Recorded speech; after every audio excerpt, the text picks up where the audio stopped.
Hi friends, இன்றைக்கி சூப்பராக ஒரு பருப்பு குழம்பு எப்படி செய்யுதுன்னு பார்க்கலாம். இது வந்து சாப்பாடுக்கு செம்மையாக இருக்கும். அதுக்கு ஒரு கப்பு கடலைப்பருப்பையும் ஒரு 3 வரமிளகாவையும் நான் வந்து தண்ணியில் ஒரு மணி நேரம் ஊற வச்சுருக்கேன். இதை மிக்ஸி ஜாரில் தண்ணி இல்லாமல் வடித்து நம்ம அரைச்சி வச்சுக்குவோம்.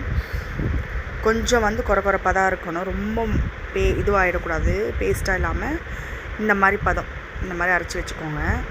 இதில் வந்து நான் கொஞ்சமாக தேங்காய் வந்து திருகி வச்சுருக்கேன். வேறு பவுலில் மாற்றிட்டு தேங்காவை கொஞ்சமாக போட்டுக்கிட்டு, இதில் வந்து சின்ன வெங்காயம் கூட செம்ம டேஸ்ட்டாக இருக்கும். ஸோ அதனால் சின்ன வெங்காயத்தை நான் வந்து தோல் உரித்து இந்த மாதிரி நறுக்கி வச்சுருக்கேன்.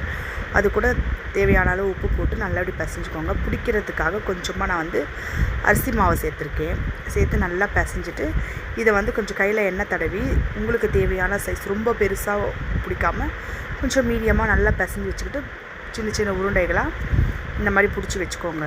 சூப்பராக இருக்கும்.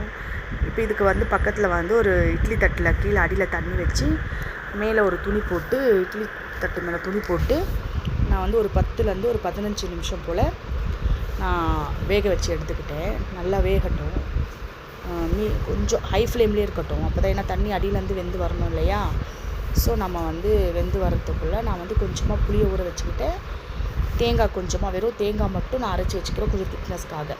இப்போ ஒரு வானலில் எண்ணெய் ஊற்றி, எண்ணெய் காய்ஞ்சதும் சின்னதாக ஒரு பட்டை, கொஞ்சமாக சோம்பு பொரிஞ்சு வந்ததும் பெரிய வெங்காயமும் தக்காளியும் ஒன்று போட்டுக்கிட்டேன்.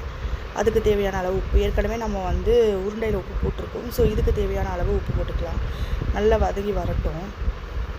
இதுக்கு வந்து ஒரு 1.5 ஸ்பூன் மிளகாத்தூளும் ஒரு 2 ஸ்பூன் போல் தனியாத்தூள் போட்டுக்கோங்க. நல்லா பொரிஞ்சு வரட்டும். அந்த மசாலா ஃப்ளேவர்லாம் நல்லா அந்த தக்காளி வெங்காயத்தோடு நல்லா இறங்கி வரட்டும். நல்லா கிளறி விடுங்க. மீடியம் ஃப்ளேமில் வச்சுக்கோங்க, இல்லைனா கருகிடும். கொஞ்சமாக இஞ்சி பூண்டு பேஸ்ட் நான் இந்த ஸ்டேஜில் போட்டிருக்கேன். உங்களுக்கு வேணும்னா நீங்கள் வெங்காயம் வதங்கும் போதே கூட போட்டுக்கலாம். இப்போ நம்ம கரைச்சி வச்ச புளி தண்ணியை ஊற்றிக்கலாம். இதில் வந்து 2 டம்ளர் தண்ணி ஊற்றிருக்கேன் நான். புளி ஊற்றி நல்லா இது வந்து கொதிக்கும் போது நான் ஏற்கனவே பிசைஞ்சேன் இல்லையா அந்த பாத்திரம், அதில் கொஞ்சமாக தண்ணி ஊற்றி கரைச்சி ஊற்றிக்கிட்டேன். இப்போ நான் வெறும் தேங்காய் மட்டும் அரைச்சி அந்த பேஸ்ட் விட்டு அது மிக்சிலேயும் கொஞ்சமாக தண்ணி ஊற்றி நான் ஊற்றிக்கிட்டேன். நல்லா இது கொதித்து வரட்டும்.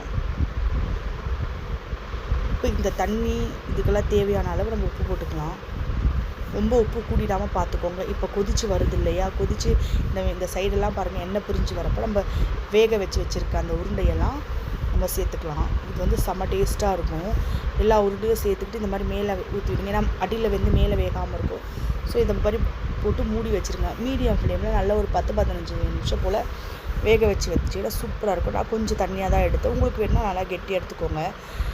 அப்படியே ஆற வச்சுருங்க. ஒரு 10-15 நிமிஷம் போல் கேஸ் அமர்த்திட்டு அப்படியே வச்சிங்கன்னா சும்மா சூப்பரான ஒரு பருப்பு உருண்டை குழம்பு ரெடி ஆயிடுச்சு. எப்படி இருக்குன்னு செஞ்சு பார்த்துட்டு கமெண்ட் பண்ணுங்கள் ஃப்ரெண்ட்ஸ். பாய்.